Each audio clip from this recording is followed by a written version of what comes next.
Hi, Tony Prepster here from Illinois Mile Split.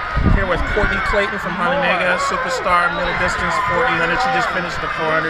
Ran the 800 earlier in 2:10, I think 67.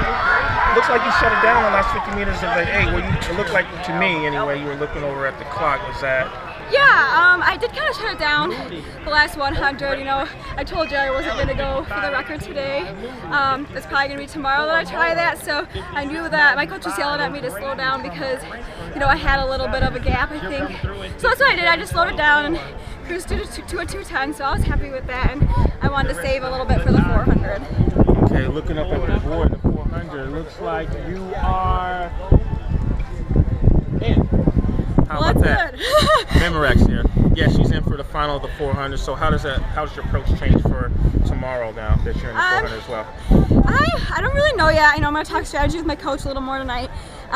You know, my #1 goal is to defend my state 800 title, and my goal all year has been to try to get as close to 207 as possible to Shelly McBride's record. So I think it's all going to depend on how the 800 goes, and however that goes, just whatever I got left in that 400.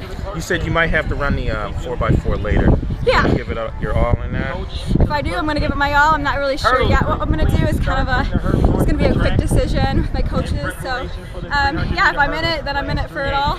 And if I'm not, then I really hope my teammates will make it to the finals. All right, let's talk about Shelly McBride one last time. Record stood since 1985, I think 84, 85. Great athlete, great all-around athlete, just like yourself. I think she went out in 61, 62. It seems like we've had some great girls come along the way, but they seem to crash and burn the last 150, I've noticed. So how are you going to approach that race? Are you going to be thinking about the last part of the race as well when you come up and see the clock? Yeah, I think the hardest part of the race for me is going to be the third 200. You know, that's always been the hardest part for me, coming more from a sprint side. So as long as I can just keep that third 200 going, I think that last 200 is just going to be everything else I got, since I have come from more of a more sprinter side. So that part is going to be a little more easier for me than the third 200, I think. And I think that is when, you know, all the runners hit the wall, and so you know, we're all going to be hitting the wall at that point. So I think it's just going to be a mental race and a race, you know, just a gut race at the end. So we'll see. All right. Courtney Clayton, Hononegah superstar, Tony Prepster, Mile Split. I'm out.